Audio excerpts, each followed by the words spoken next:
দাঁড়ান, ইন্ডিয়ার দালাল, পাকিস্তানের দালাল বা বাংলাদেশের দালাল বলার আগে সম্পূর্ণ ভিডিওটা দেখে মন্তব্য করবেন। কারা কত বড় দেশপ্রেমিক সেটা ভালো করে জানা আছে। সম্পূর্ণ ভিডিওটা না দেখে না বুঝে এমনি একটা মন্তব্য করবেন না। আপনি যদি দেশের মানুষকে ভালোবাসতে না পারেন তবে নিজেকে দেশপ্রেমিক ভাবা বন্ধ করুন। আগে নিজের দেশের মানুষকে ভালোবাসতে শিখুন, তারপর নিজেকে দেশপ্রেমিক দাবি করুন।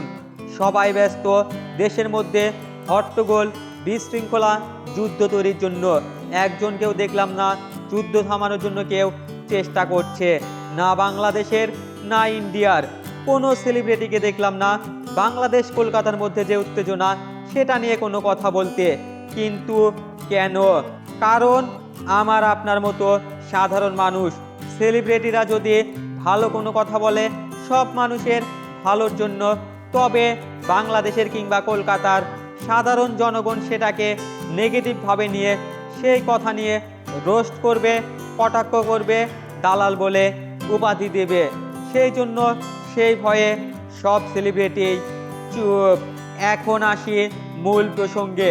কোনো যুদ্ধ কি কোনো দেশের জন্য মঙ্গল বয়ে আনে? আমার জানা মতে কোনো যুদ্ধ কোনো দেশের জন্য মঙ্গল বয়ে আনতে পারে না, বরং যে কোনো যুদ্ধ একটা দেশকে কমপক্ষে 100 বছর পিছিয়ে ফেলে। যুদ্ধ নিয়ে চাক্ষুষ প্রমাণ ইউক্রেন রাশিয়া কিংবা ফিলিস্তিন ইসরায়েলের যুদ্ধ। কি অবস্থা সেই দেশগুলোর, দেশের মানুষগুলোর! বিদ্যুৎবিহীন, খাবারবিহীন, চিকিৎসাবিহীন, বস্ত্রবিহীন, বাসস্থানবিহীন, কত কষ্টে তাদের দিন কাটাতে হচ্ছে। ফিলিস্তিনের কোনো জায়গায় 10 থেকে 15 দিন না খেয়ে থাকতে হচ্ছে। খাবারের অভাবে তারা পশু পাখির ঘাস পাতা সব খাচ্ছে, কিন্তু তারপরও এখন পশু পাখির ঘাস পাতাও পাওয়া যাচ্ছে না। কত কষ্ট তাদের! ভাই, যুদ্ধ বাঁচানোটা সহজ, কিন্তু থামানোটা বড্ড কঠিন। সাংবাদিকতা হোক সত্য প্রকাশের জন্য, সাংবাদিকতা ক্ষমতাসীনদের তোল মারার জন্য না হোক, সাংবাদিকতা কোনো দেশকে কটাক্ষ বা রোস্ট করার জন্য না হোক।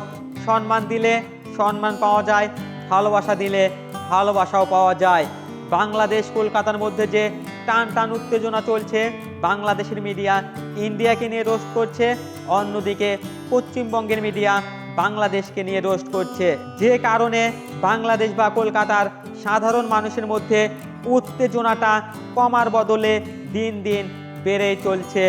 ভাই, রোস্টিং যদি করতে হয় নিজে ব্যক্তিগত চ্যানেল খুলে ব্যক্তিগত মানুষকে নিয়ে রোস্ট করো, অন্য দেশকে নিয়ে রোস্টিং করা বন্ধ করো।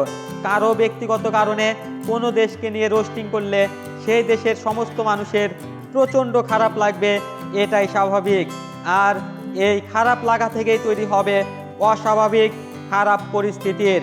এই ভিডিওর মাধ্যমে আমি বাংলাদেশ এবং ভারতের সকল বুদ্ধিজীবী পার্সনদের, সরকারদের দৃষ্টি আকর্ষণ করব, যে কোনো সিদ্ধান্ত নেওয়ার আগে 100 বার ভেবে নেবেন।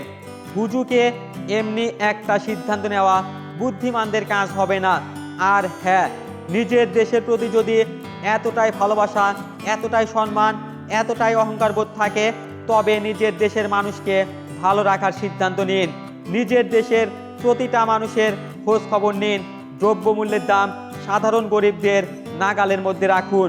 প্রতিটা সরকারি হাসপাতালগুলোতে সুচিকিৎসা নিশ্চিত করুন।